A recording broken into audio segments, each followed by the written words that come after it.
Welcome to the part 2 of Icepak geometry creation and setting up for solution. In part 2, we are going to mesh the geometry that we created previously.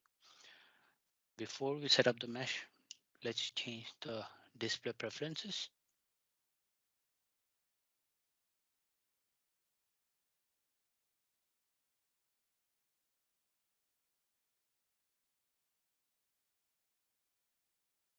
So you can see we have changed the display color of the background. Now we will generate our first mesh. To do that, we open the meshing. We'll select Measure HD.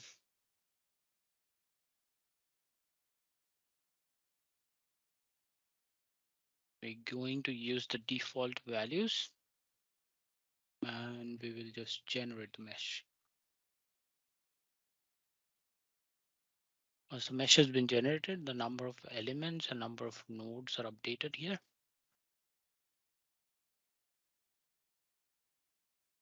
We can display the mesh,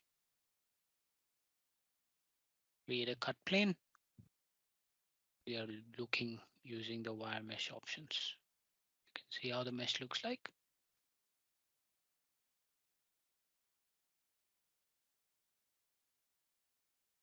Close to the fan zones and the other regions.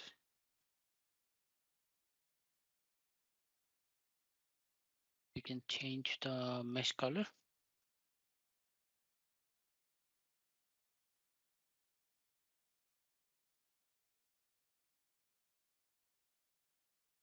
You can change the location of the cut region, and based on that, you can see how the mesh is at different location.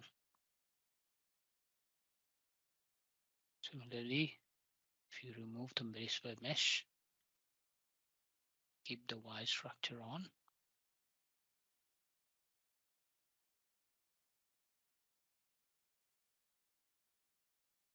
We change it to horizontal screen select. Creates different horizontal or vertical display cuts.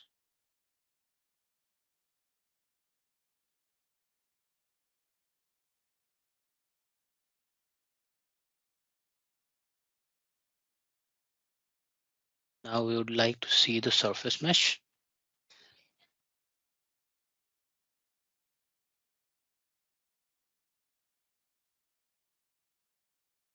Select the fans.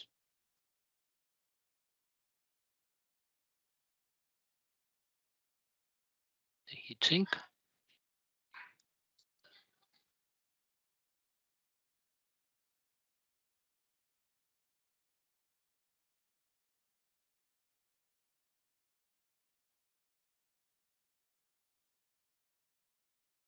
Look at the surface mesh.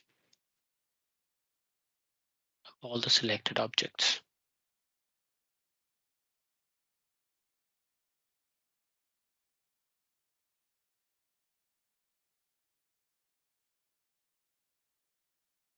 Solid fill option, and you can see how it looks like when the solids are filled up.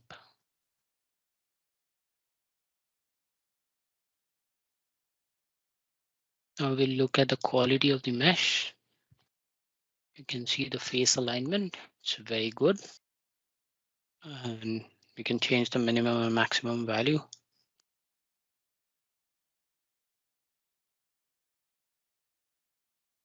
And replot them. And we can see how many elements are between these regions. And when you select that, you can actually look exactly where those cells are.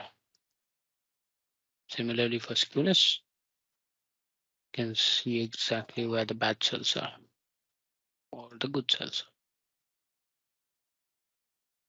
Now we will go back and generate a new mesh, which will be a little bit coarser. We'll see how that goes.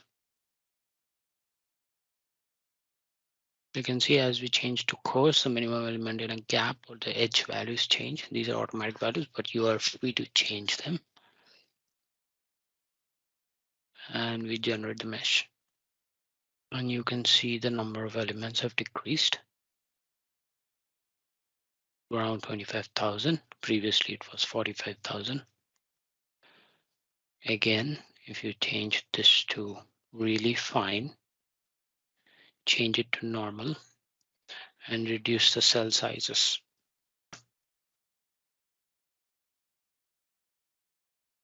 Generate.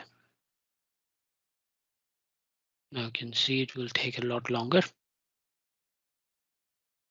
It will be very long process to generate the mesh.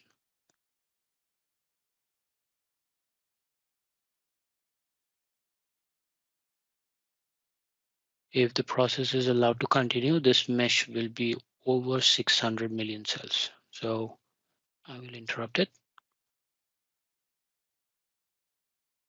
Go back to our normal mesh, generate the mesh again. And we're going to add some local sizing.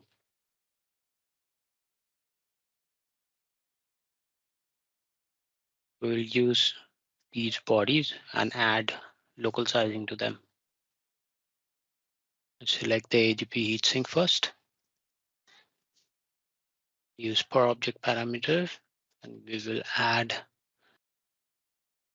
these sizing parameters. 15, 10, 10. Done. And generate the mesh again. So now we have a higher number of elements, gone up from 43,000 to 57,000. And if you display the mesh, let's move it up a little bit.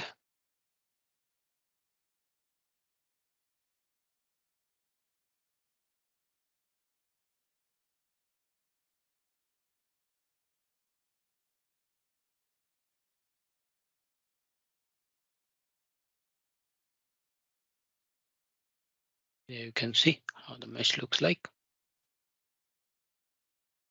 You can also set the per object parameter from the project viewer. What you will have to do is select, right click, object parameters, and add the specific values for cell refinement. Now we will try to understand what minimum gap is. So go ahead and create a block. Double click on the block, go to geometry, select start and length.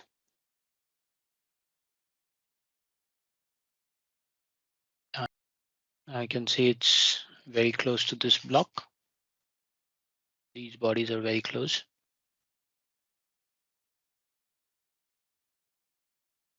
So we will try to control the mesh over here. We go to mesh, we generate the mesh.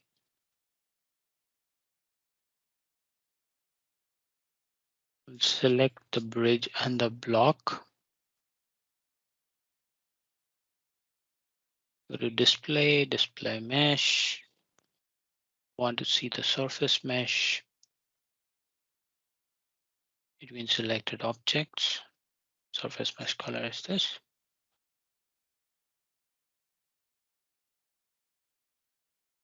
So now when you see with this current setting,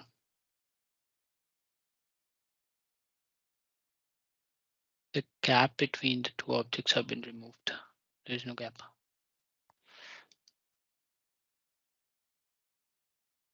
So the gaps, which is less than the minimum gap, will be ignored. And hence it removes the unnecessary small cells. It increases computational time by a huge amount. The resolution is effectively controlled by the object with higher priority. So in this case, it's been controlled by this object. which has a higher priority. So now let's go back and change the minimum gap in the X direction.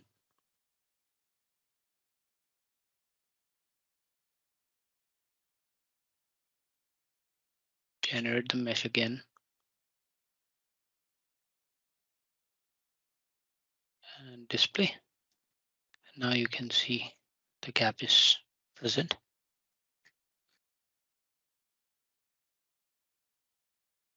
And you have a fluid region between them.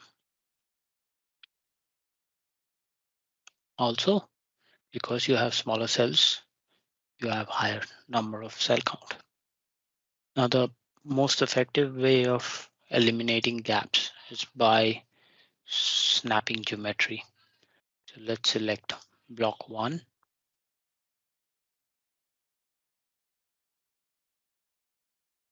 Change this to start and end. Short. So now what we will do is we will make it inactive. We will try to use the macro to automatically set mesh settings. So let's go to macro, productivity, automatic mesh settings, medium, and accept. And we have 170,000 cells. Display. And how the mesh looks like. That's how we create a mesh and control the meshing strategy in Icepak. Thank you.